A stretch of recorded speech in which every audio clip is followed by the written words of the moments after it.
और वहीं अब आपको बता दें कि उत्तर भारत में कड़ाके की ठंड का कहर लगातार जारी है।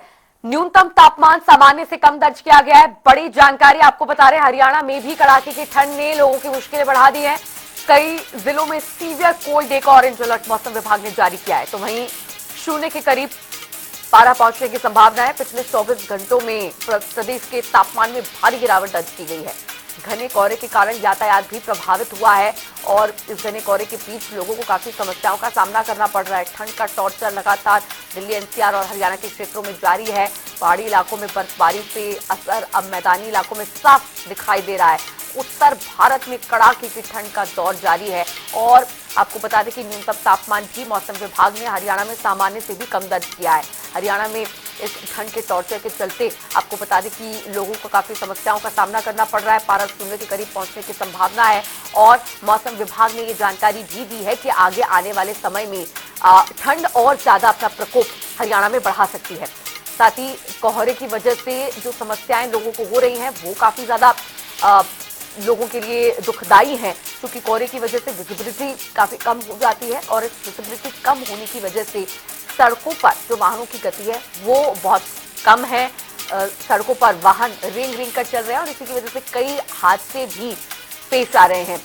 कोहरे की वजह से सड़कों पर विजिबिलिटी कम और ना के बराबर होने की वजह से सड़क हादसे बढ़ गए हैं। सड़क हादसों में इजाफा हुआ है और यही कुछ समस्याएं हैं जिसकी वजह से लोगों को जूझना पड़ रहा है। आपको बता दें कि मौसम विभाग ने हरियाणा के कई इलाकों में सीवियर कोल्ड डे का अलर्ट जारी किया है। तो वहीं कुछ इलाकों में सर्दी को देखते हुए ऑरेंज अलर्ट भी मौसम विभाग ने जारी किया है। Severe cold day alert Haryana के कुछ जिलों में आपको बता दें, जैसे रानिया, हिसार, चंडीगढ़, अंबाला, और यहीं से आपको कुछ तस्वीरें इस वक्त टेलीविजन स्क्रीन पर दिखा रहे हैं, जहां पर आपको बता दें कि कोहरे की वजह से विजिबिलिटी बेहद कम है। खासतौर पर रानिया की अगर बात करें तो यहां पर तस्वीरों में आप देख सकते हैं वाहनों की गति जो है वो काफी कम नजर आ रही है और लोग काफी एहतियातन कदम उठा रहे हैं सड़कों पर, खासकर जो वाहन चालक हैं। और कुछ लोग कई तरह के उपाय ठंड से बचने के लिए कर रहे हैं, जैसे अलाव का सहारा लेना।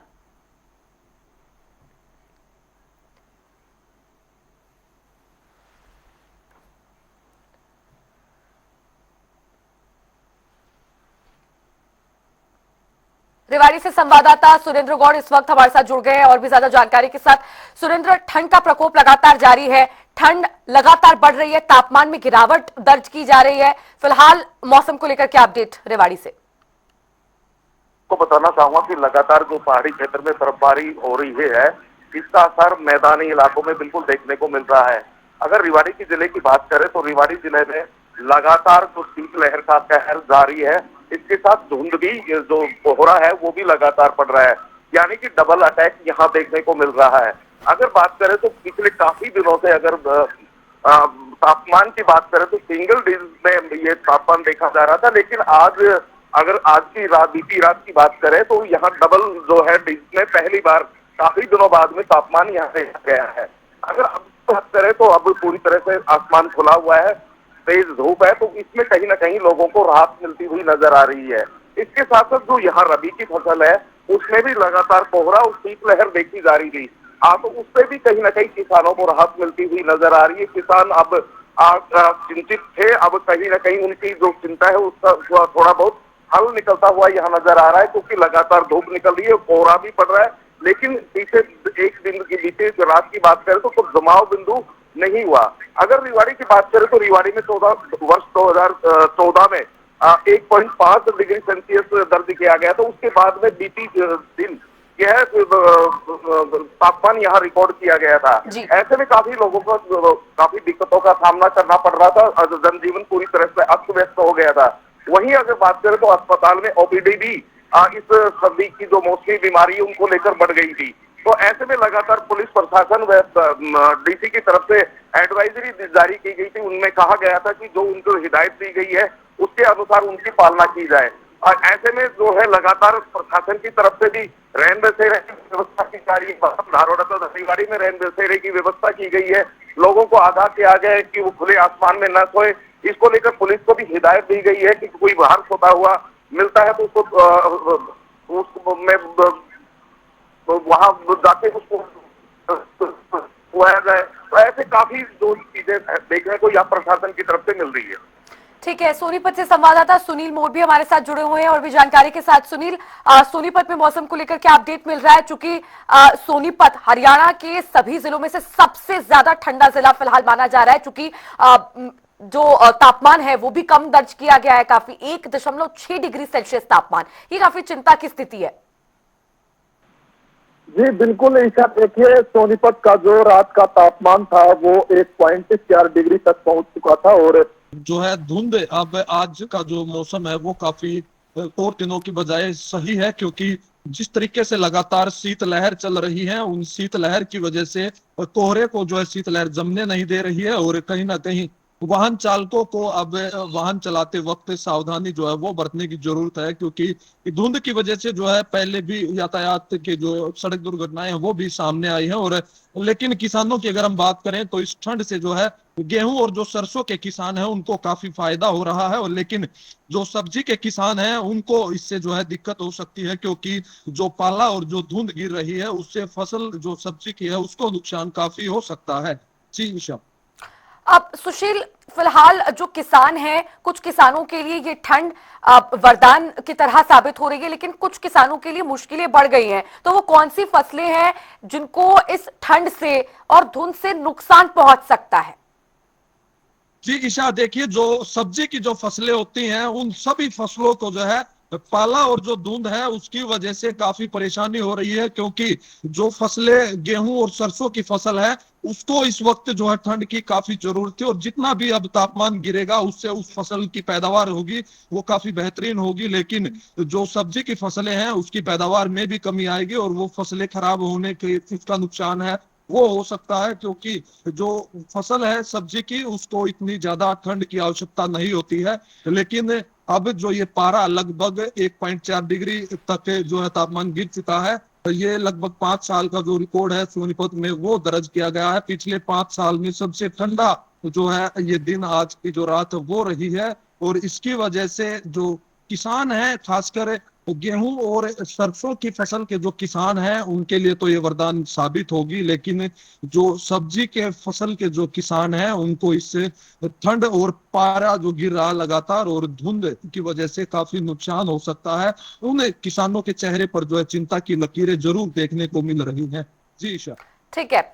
सुरेंद्र, रेवाड़ी में ठंड और कोहरे की वजह से सड़कों पर जो वाहनों की गति है वो सुबह और रात देर रात के समय काफी कम हो जाती है। तो ऐसे में जो लोग हैं, वाहन चालक हैं, वो क्या उपाय कर रहे हैं, क्या चीजें वो फॉलो कर रहे हैं जिससे कोहरे से और हादसों से बचा जा सके? देखिए, अगर कोहरे की बात करें तो लगातार कोहरे देखने को मिलता है। ऐसे में कहीं नहीं जो गति पर भी कहीं ना कहीं ब्रेक लगते हुए नजर आ रहे हैं। अगर रेल की बात करें तो जो जो गति लंबी दूरी की जो रेल है वो 1 से 1.5 घंटे की देरी से चल रही है। ऐसे में जो अगर बात कर ले तो प्रशासन की तरफ से, पुलिस प्रशासन की तरफ से एडवाइजरी जारी की है। वाहन चालकों को कई तरीके के निर्देश दिए गए, जिसमें उन्होंने कहा है कि वाहन चालक इनका जो पालन करे। वही प्रशासन की तरफ से लगातार जागरूक अभियान भी चलाया जा रहा है। ऐसे में लोग ड्राइवरों को, चालकों को इस बात का कहा जा रहा है कि वो जो तमाम नियम है उनकी पालना सुनिश्चित करें। ऐसे में लगातार प्रशासन की तरफ से जागरूकता अभियान चलाया जा रहा है। जी, बहुत शुक्रिया सुरेंद्र गौड़ और सुशील मोर, आप दोनों का जुड़ने के लिए और इस जानकारी के लिए। तो आपको बता दें कि पिछले 24 घंटों में तापमान सामान्य से कम रेवाड़ी और सोनीपत दोनों ही जिलों में दर्ज किया गया है। खासतौर पर सोनीपत की बात करें तो वहां से जो अपडेट मिल रहे हैं वो काफी चिंताजनक है।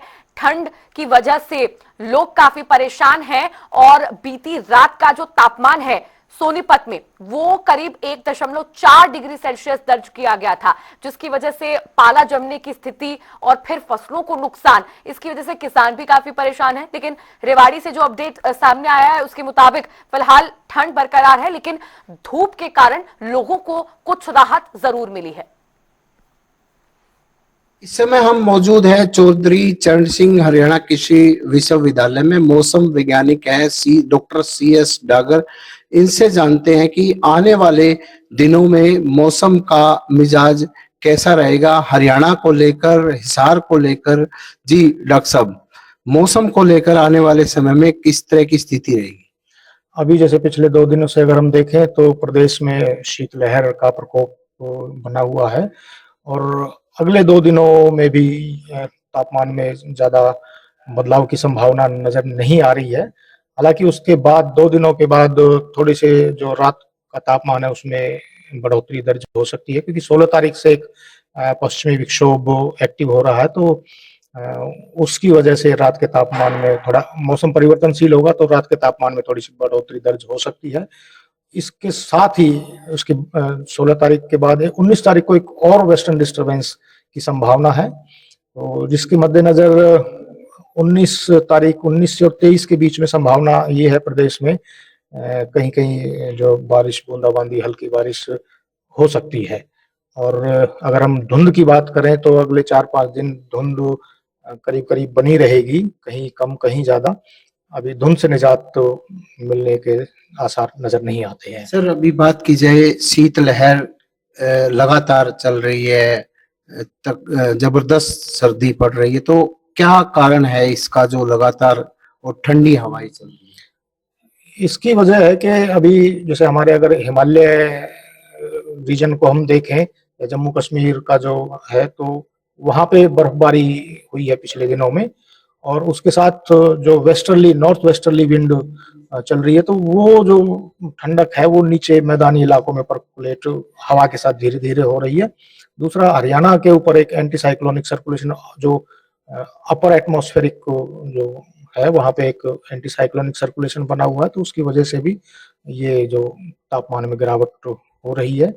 और अगर हम बात करें पिछले 2 दिनों से, तो कल जैसे सीवियर कोल्ड वेव थी, 1.7 मिनिमम टेम्परेचर था, और आज भी कोल्ड वेव रही है, 2.6 मिनिमम टेम्परेचर रहा है। तो कोल्ड वेव मतलब जब 4 डिग्री या उससे नीचे अगर मिनिमम तापमान जो हमारा आ जाता है तो उसको कोल्ड वेव कहा जाता है, और अगर यही जो मिनिमम जो टेम्परेचर 2 डिग्री या उससे कम आ जाए तो उसको वो सीवियर कोल्ड वेव की कैटेगरी में आ जाता है। तो जैसे अभी तापमान की बात की जाए, आगे तापमान घटेगा या बढ़ेगा, क्या? नहीं, अगले 48 घंटों में तो करीब करीब यही स्थिति बनी रहेगी, ज्यादा बदलाव की संभावना नहीं है। उसके बाद फिर थोड़े से रात्रि के तापमान में बढ़ोतरी दर्ज हो सकती है। सर, किसानों को क्या सलाह देंगे ऐसे मौसम में? तापमान को देखते हुए, और क्योंकि अभी पिछले कई दिनों से बारिश भी नहीं हुई है, तो फसलों में सिंचाई की आवश्यकता भी है। जो सॉइल मॉइस्चर है वो थोड़ा डेफिसिट कंडीशन की तरफ है, तो किसान भाइयों को सलाह दी जाती है कि वो अपनी फसलों में सिंचाई करें, और खास करके सब्जी वाली फसलों में, जो कि कम तापमान के जो सेंसिटिव होती हैं। तो ये थे डॉक्टर CS डागर। इनका साफ तौर से कहना था कि आगे 19 से 23 तक बारिश की संभावना बनी हुई है, और जो प्रदेश के किसानों को अभी इस बारिश की भी काफी सख्त जरूरत है। तो ऐसे में इनका ये भी कहना था कि जो शीतलहर है या मौसम आगे इसी तरीके से 2-3 दिन आगे इस तरह सामान्य बना रहेगा और शीतलहर जारी रहेगी। तो ऐसे में इनका साफ तौर से यह भी कहना है कि जो किसान अभी अपनी सिंचाई भी कर सकते हैं, और आगे जो 19 से 23 तक बारिश होगी तो उनको, किसानों को भी आगे फायदा मिलेगा। प्रवीण कुमार, जनता टीवी, हिसार।